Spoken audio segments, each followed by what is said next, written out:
Hey guys, I wanted to do a little video to compare MyPlate.gov, which I think the website's called Choose MyPlate.gov, which is the USDA dietary guidelines, their recommended foods versus healthy ketosis, okay, just so you can kind of see the differences. So you can see roughly 25% of the food should be fruit, 25% should be vegetable, and then you have the grains, which is between 40 and 60% of the plate. And then the protein would make up the difference, plus some dairy out here. So, and then healthy ketosis, you have vegetable, fat, protein with the carb outside the plate, okay, because we want a very small amount. So with healthy ketosis, you're doing 7 to 10 cups of vegetables. Now with MyPlate, you're doing about 2 to 2.5 cups of vegetables. But you could do those vegetables in a vegetable juice, like in a V8. You can do canned vegetables, you can do iceberg lettuce, or you can do potato, a starch, okay?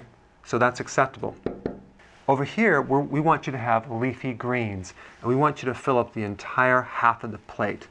Now what's interesting is that if you look at my pie chart here, vegetables account for 5% of the total calories. But if you look at the volume of vegetables, it takes up 50% of your plate. So it's this large amount of vegetables with very low amount of calories. So when you look at this chart and it says 5%, this appears to be not very significant, but when you look at the volume, it's actually pretty significant because it's going to fill up half the plate. Now, when we get into healthy ketosis with the fats, we want roughly about 70% of your total calories, okay? Now in this chart, you can see it looks quite large, right? It's like more than 50%, but you have to realize that 1 gram of fat is more than double the calories, protein, and carbohydrates. So the volume of fat is going to be a lot less because if you look at it here, like 70%, it looks like a huge amount, but in actual volume, it's going to be a lot less. And I think that's the confusion. People think it's this massive quantity of fat when in reality it's not. And of course, we keep the carbs down 5%. We want to keep those very small, between 20 and 50 grams per day, and our protein moderate, between 3 to 6 ounces per meal. The MyPlate.gov, they recommend low-fat, lean proteins. Over here, we recommend fattier proteins because we know that the leaner the protein is, the more it can spike insulin. And we're also not combining protein and sugar or protein and fat. So over here, we're combining protein with the grains, which if you combine these, you're going to really spike insulin because of this fact right here. So what they're recommending with the grains is at least half of those grains be whole grains. Now what that means is they're going to allow the other half to be refined grains. Why do they even let that in there? I have no idea, other than to fatten people up, because that's exactly what it's going to do. So they're recommending between 6 to 7 ounces of grains as a requirement every single day. It's just part of that meal. Now, let's take a look at this. 1 ounce would equal 1 slice of bread.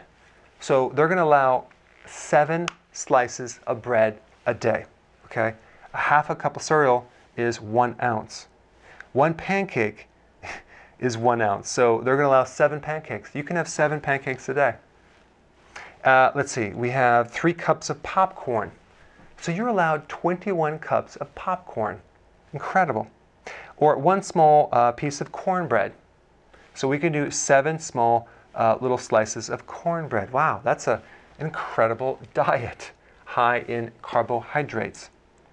And of course, they're also allowing the vegetable oils, the GMO, soy and corn and cottonseed oil and canola, which are all GMO, unfortunately.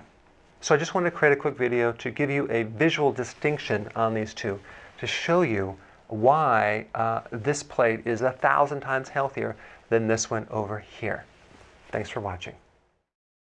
If you're enjoying this information and getting something out of it, please give me an unbiased Google review. I put a link down below. Thanks.